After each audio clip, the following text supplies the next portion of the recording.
Aujourd'hui, on démarre un nouveau projet avec TypeScript.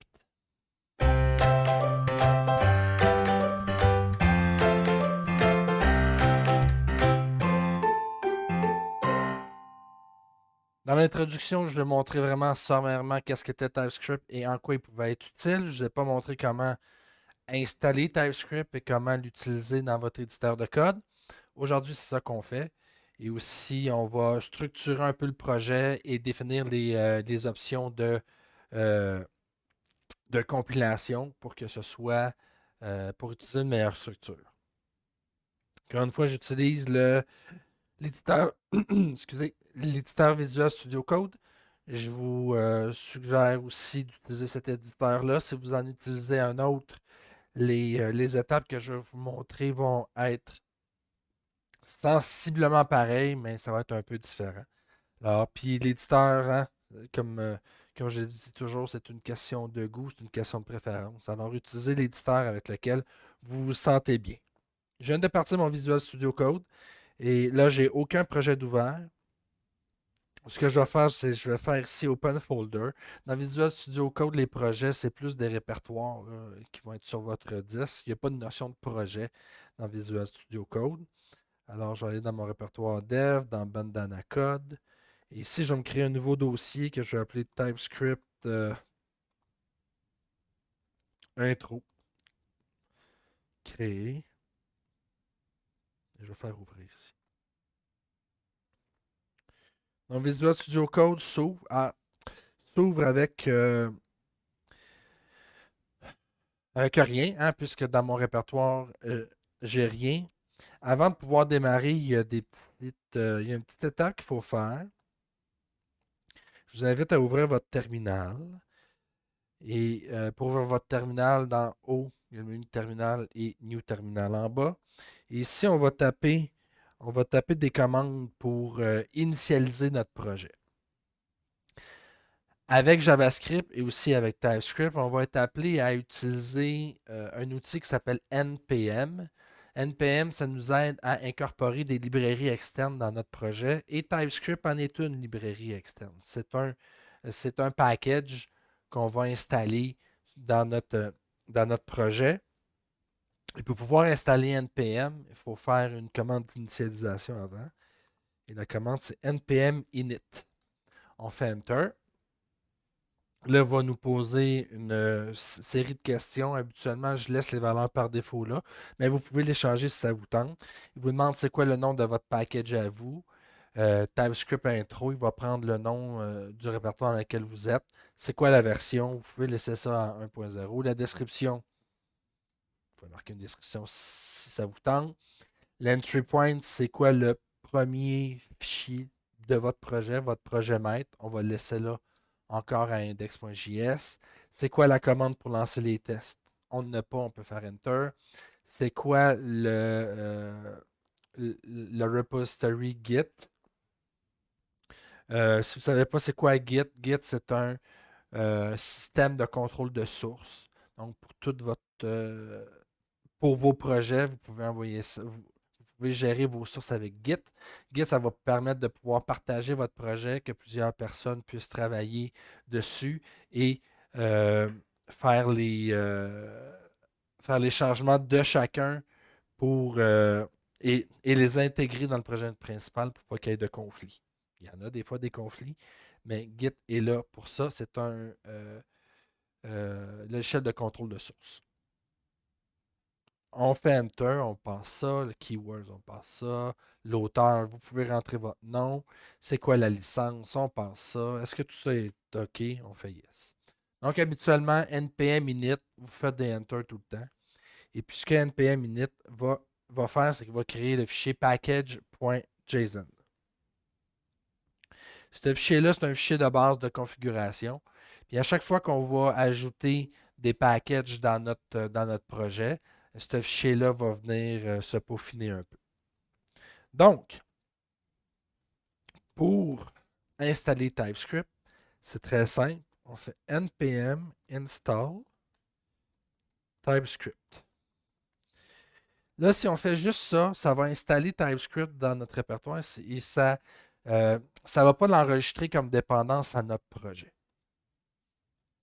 Pour qu'on puisse l'enregistrer comme dépendance à notre projet, ce que je veux dire par dépendance à notre projet, c'est que euh, si on donne le code source à quelqu'un d'autre, on ne le donnera pas avec toutes les librairies qu'on a installées.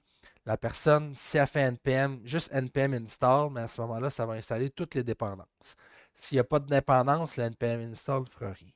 Donc, pour enregistrer TypeScript comme étant une dépendance, on peut faire moins save. Et compte tenu que c'est une dépendance de développement, euh, si jamais vous mettez votre produit en ligne, si jamais vous distribuez votre produit, vous n'allez pas distribuer les sources, vous allez distribuer les fichiers compilés. Donc, ce n'est pas un package qui va être utile pour l'exécution du programme, c'est un package qui va être utile pour le développement du programme. Dans ce cas-là, on va faire save dev. Et vous allez voir ce que ça va faire dans le fichier package.json une fois qu'il va être installé. Ça rajoute une ligne ici dev dependencies avec TypeScript et sa version. Si on n'avait pas fait save dev, si on avait fait juste save, ça l'aurait enregistré dans une node appelée dependencies. Et c'est juste pour distinguer ce qu'on a besoin comme outil pour faire notre développement et ce que l'utilisateur a besoin comme package pour pouvoir exécuter votre programme. Vous avez aussi sûrement vu que ici en haut, ça a créé un nouveau répertoire qui s'appelle non-module. Et ça va être dans ce répertoire-là que tous les packages vont s'installer. Donc, quand vous allez faire npm install avec le nom d'un package, ça va venir s'installer dans notre module. Et là, on voit ici qu'on a juste un package qui est TypeScript. Et TypeScript en tant que tel, lui, il n'a pas besoin d'autres modules. Quand un module est dépendant d'un autre, là, vous allez voir plus qu'un package ici apparaître. Là. Il ne faut pas paniquer si vous faites npm install avec un nom d'un package, puis il y en a plein qui s'installent. Ça veut dire que ce package-là que vous installez a besoin lui-même d'autres dépendances. Donc, on a TypeScript d'installer dans notre projet. Maintenant, ce qu'on va faire, c'est qu'on va se définir une structure de répertoire qui va être mieux que tout mettre dans la racine. Puis la structure n'est pas très, très compliquée. On se crée un répertoire. Si j'ai fait fichier pour créer un répertoire, ici, vous voyez en haut, il y a deux icônes. Un qui dit New File et l'autre qui dit New Folder. On va cliquer sur New Folder, puis on va l'appeler SRC. SRC pour source. Et c'est dans ce répertoire-là qu'on va créer nos fichiers de programmation. SRC, c'est un standard dans l'industrie. Évidemment, vous pouvez le nommer comme vous voulez, mais si vous voulez suivre certains standards, SRC c'en est un.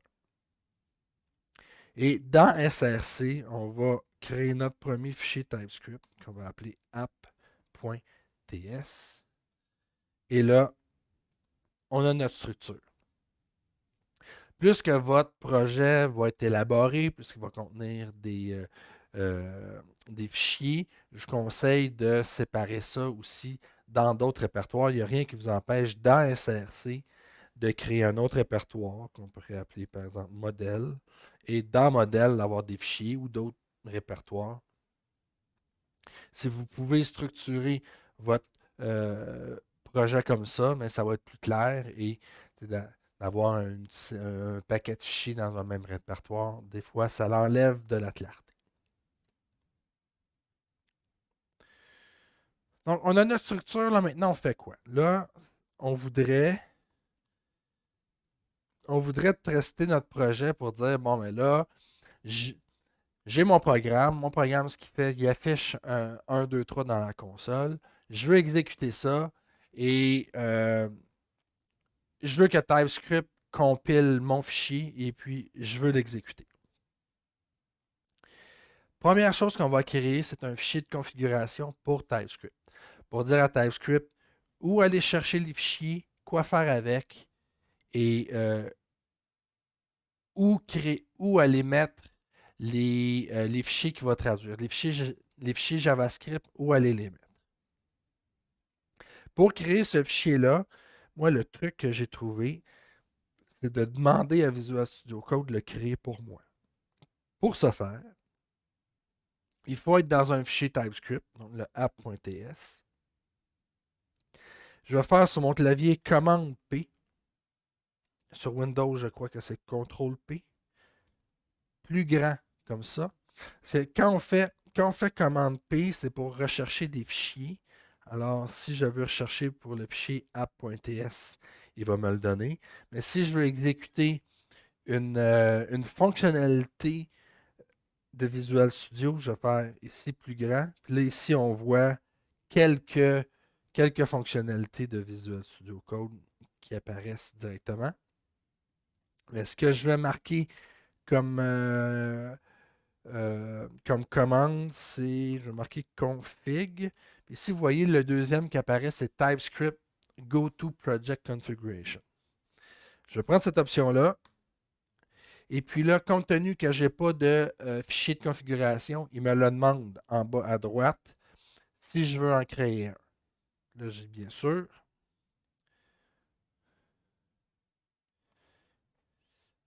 Il m'ouvre le fichier n'est pas enregistré, je viens de l'enregistrer. Puis il apparaît là maintenant dans ma structure de projet. C'est à la racine du projet et c'est l'endroit pour ce fichier-là. Ici, ce qu'on va y dire à TypeScript, on va y dire où aller trouver les, nos sources, nos fichiers sources, où aller les trouver. Pour ça, c'est la configuration source root. Et on spécifie c'est quoi le répertoire dans lequel il faut qu'il trouve. SRC, comme ça. Si on fait juste ça et qu'on compile le projet, encore une fois, pour compiler le projet, là, vu que j'ai rien, j'ai pas configuré de commande par défaut, je vais faire commande P, plus grand, je vais faire build. Là, ça dit run build task.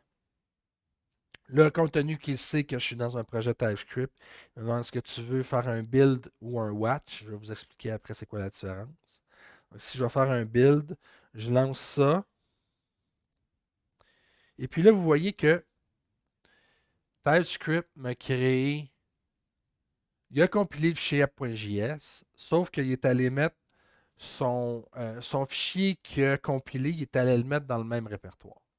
Ça veut dire quoi? Ça veut dire que si, par exemple, dans modèle, j'ai un autre fichier, contact.ts, je vais mettre une autre ligne dedans juste pour pas qu'il soit vide, là, comme ça, et que je recompile.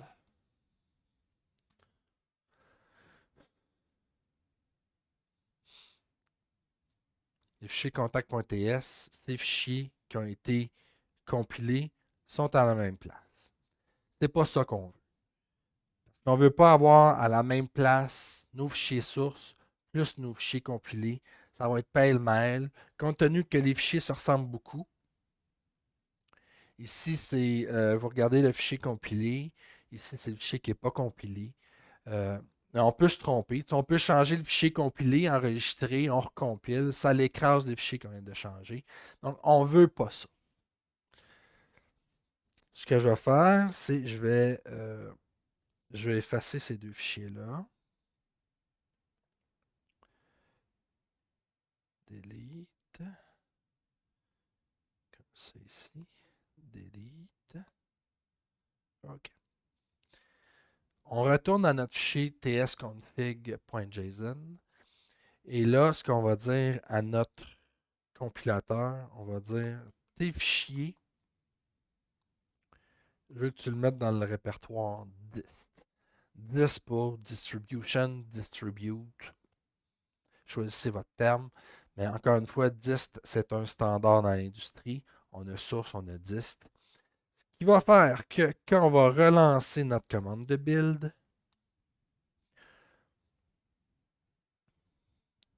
Ici, on a un nouveau répertoire qui s'appelle dist. Et dans dist, on a notre fichier app.js et contact.js. Comme ça, qui est le résultat de la compilation. Vous avez aussi remarqué qu'il y a un fichier .map. Pour l'instant, on va l'ignorer. Mais le fichier .map, c'est un fichier qui va nous aider à faire le débogage par la suite. Mais pour l'instant, on fait juste l'ignorer. C'est un fichier qui est créé par TypeScript pour nous aider au débogage. OK. Là, on a presque la première étape de fait qui est de compiler notre projet. C'est sûr que je ne veux pas à chaque fois devoir faire ici build, puis run task, puis choisir celui que je veux, enter, enter. C'est un peu long, surtout que il y a une commande pour lancer le build directement. La commande, on peut l'avoir ici, c'est Shift Commande B. Dans Windows, vous allez avoir aussi c'est quoi la commande. Je pense que c'est F6 dans Windows. Mais je m'en souviens plus. Shift Commande B. Si je fais Shift Commande B pour lancer mon build, il me pose la question à chaque fois, tu veux builder avec le build ou avec le watch? Donc, je veux pouvoir dire à mon Visual Studio Code, quand je build, fais tout le temps la même chose. Ce que je vais faire, commande P encore une fois, plus grand. Et quand je tape build, le deuxième choix que j'ai, c'est configure default build task. En faisant ça, je peux dire que ma tâche par défaut pour builder, euh, c'est la première commande, c'est le build de TypeScript. TSC, c'est le nom du programme TypeScript qui compile. J'ai juste à choisir ça ici. Ce que Visual Studio Code va faire, c'est qu'il va créer un fichier task.json qu'on voit ici apparaître dans le projet. Il y a un nouveau répertoire qui s'appelle .vscode. Et dans ce répertoire-là, il va y avoir les fichiers qui sont propres à VS Code. Fait que les fichiers que VS Code lui-même a besoin pour travailler dans votre projet. Compte tenu qu'on vient de configurer notre tâche par défaut pour compiler, quand on va faire le build, je vais fermer ces fichiers-là ici et je vais relancer la commande Shift Commande B pour lancer le build. Et puis là, vous voyez qu'il ne me demande plus rien. Puis on a vu ici en bas qu'il a compilé. Pour vous prouver encore plus qu'il a vraiment compilé, je vais tout simplement effacer le répertoire dist. Je vais relancer mon build et on va voir le répertoire dist arriver ici avec les fichiers dedans. Parfait. Première étape de fait. Maintenant, ce qu'on va faire en plus, c'est qu'on veut l'exécuter, ce programme-là. Donc, il faut dire à Visual Studio Code, quand je vais lancer le débogage, mais je veux que tu aies exécuté le code qui est dans le répertoire dist. Notre point d'entrée à nous, c'est le fichier app.js. Ce qu'on va faire, c'est que ici, on va faire l'équivalent de run start debugging. Vous voyez que c'est marqué F5 comme raccourci. En Windows, c'est la même chose. F5 ici. Là, il me dit, bon, mais là, qu'est-ce que tu veux faire? Bon, mais là, je veux lancer l'exécution dans Node. Legacy Preview. Je vais prendre Preview.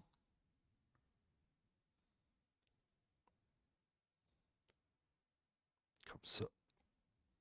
Mais à chaque fois, il va nous leur demander. Là, je ne sais pas si vous voyez ici en bas, là, mais il a exécuté le fichier contact.ts. Ça a fonctionné parce que le contenu que j'ai dans mon contact.ts, c'est un contenu qui est vraiment simple et c'est un contenu qui est compatible avec JavaScript. Si j'avais eu, par exemple, du contenu spécifique à TypeScript, non, on va lui donner le type string, puis je vais marquer Vincent. Et je vais refaire mon F5. Vous allez voir que là, ça va planter. Il va dire qu'il ne connaît pas c'est quoi le, le string debug console. Bon, ici. Comme ici, vous voyez là, missing initializer, in cons declaration. Il ne sait pas c'est quoi. Il ne sait pas c'est quoi euh, ici, cette partie-là, parce que Node, il s'attend à avoir du JavaScript et non pas du TypeScript. Donc, ce qu'il faut faire, c'est qu'il faut dire à notre Visual Studio Code ce que tu vas exécuter, tu vas le trouver dans le répertoire dist. Alors, pour ce faire, je me demande si on peut demander à Visual Studio Code de nous créer ce qu'on veut.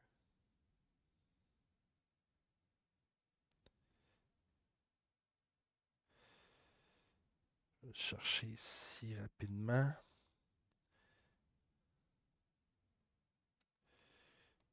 Run, run task. Non. OK. Donc, moi, ce que je vais faire, c'est que ici, dans la partie de debug, on va aller dans la section de débogage et on va faire ici create a launch.json file.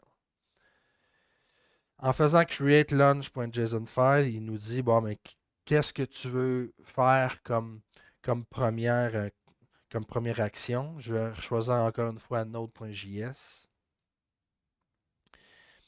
Puis en faisant ça, ben, il me crée un squelette là, d'une configuration qu'on va faire il me crée un squelette des configurations qu'il y a de besoin pour savoir quoi faire quand on fait F5. Donc ici, on peut donner un nom, si on peut le changer. Le nom, il apparaît ici en haut, dans la partie de debug en haut. Partir programme. On va enregistrer. Puis vous voyez que le nom a changé en haut. Et puis là, il nous demande, bon, mais c'est quoi le programme que tu veux partir? Alors, on va forcer notre fichier.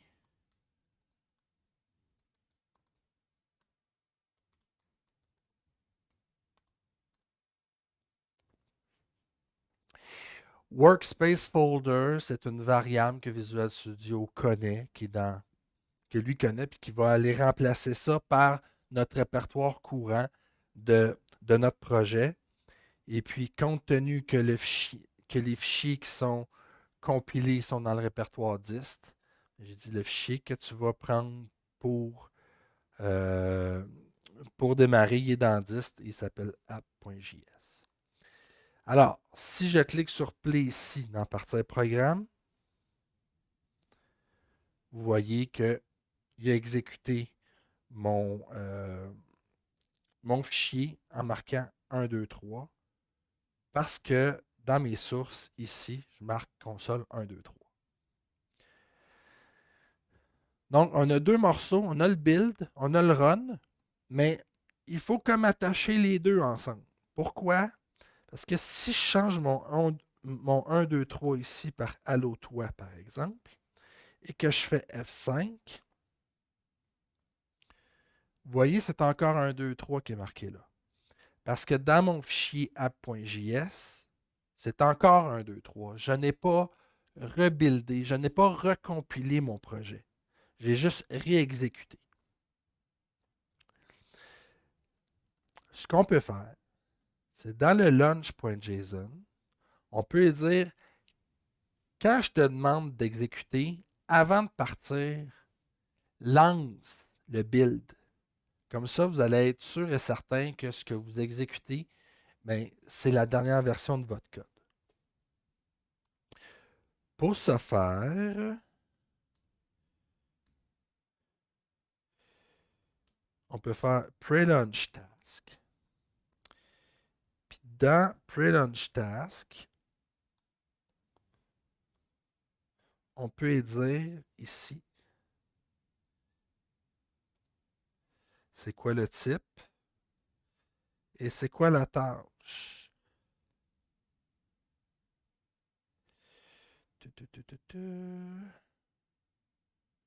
C'est quoi le type? C'est quoi la tâche? C'est le label qui va être ici. Pour que ce soit plus clair, dans le fichier task.json, on va changer le label pour donner un nom qui est plus significatif. Je vais l'appeler, par exemple, build, ce qui va nous permettre dans Launch, ici, de marquer build. Donc, si je fais F5,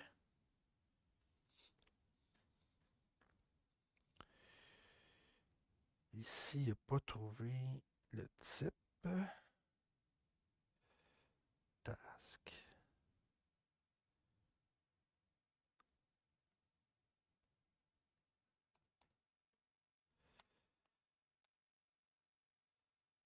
Si je vais juste marquer build ici, vas-tu le prendre? Non. Select a task to configure. Build. Ça, c'est parfait.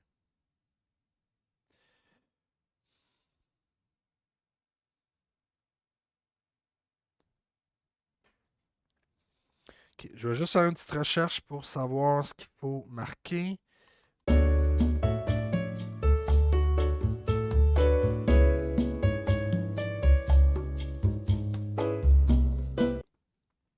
Donc, dans notre launch.json, on est dit c'est quoi notre tâche qu'on veut exécuter avant qu'il s'exécute. La tâche qu'on veut exécuter avant, c'est le build. Et le build, il prend où? Vu que c'est une task, il prend dans le fichier task.json et vient ici prendre, euh, prendre le nom ici. Au lieu de build, je pourrais marquer compiler à la place. Et là, dans launch, de marquer le nom ici. Le nom de la tâche, c'est l'équivalent au label. Et ici, dans Launch, on va pouvoir spécifier quelle est la tâche à exécuter avant de partir. Au lieu de, ici, Allo toi, mon ami, ici dans mon fichier TS, je vais faire F5. Ici, on voit qu'il compile. Et si je vais regarder ici dans Debug Console, on voit que juste en faisant F5, il a recompilé puis il a exécuté ici. Allo toi, mon ami. Je peux fermer ça, le fichier, comme ça, comme ça. Alors, là, on vient de se créer un projet et dans ce projet-là, on a tout ce qu'il nous faut pour écrire en TypeScript. On a installé le package TypeScript, on a fait notre structure de code source, on a configuré TypeScript pour y dire où aller chercher nos sources et où aller déposer ces fichiers compilés. On a dit à Visual Studio Code quel était, euh, quel était l'endroit pour exécuter le programme et on a lié les deux. On a lié la compilation et l'exécution ensemble pour que quand on démarre ça dans Visual Studio Code, qui compile en premier, puis qu'après ça, qu'il exécute pour s'assurer qu'on exécute toujours la dernière version de notre code. La beauté de ça, c'est si par exemple euh, je crée une erreur dans mon programme, comme c'est ici, Allo toi, et que je fais F5, mais il ne voudra pas s'exécuter. Il va me donner un message d'erreur qui me dit euh, il y a une erreur dans la tâche de compilation. Moi, je ne continue pas. Il demande si vous voulez afficher l'erreur, annuler ou dire hey, exécute-les pareil. Bien souvent, on va faire abort. Et puis, vous pouvez voir ici en bas que Visual Studio Code me donne c'est quoi l'erreur. Puis il me dit property, là, je n'existe pas sur console. Ah oui, je me suis trompé. C'est log. Je fais F5. Il recompile. Puis il va réexécuter. J'ai juste à ouvrir ici Debug Console. Puis j'ai mon Allo toi. Donc on a tout fait. On a tout pris les morceaux. On les a mis ensemble. On est prêt à programmer en TypeScript. Alors, je vous invite à vous abonner à ma chaîne YouTube, liker la vidéo si vous avez apprécié. Venez me suivre aussi sur Twitter, Bandana Code 2020 et allez visiter ma page Facebook. Bandana Code, d'ici le prochain, je vous dis ciao!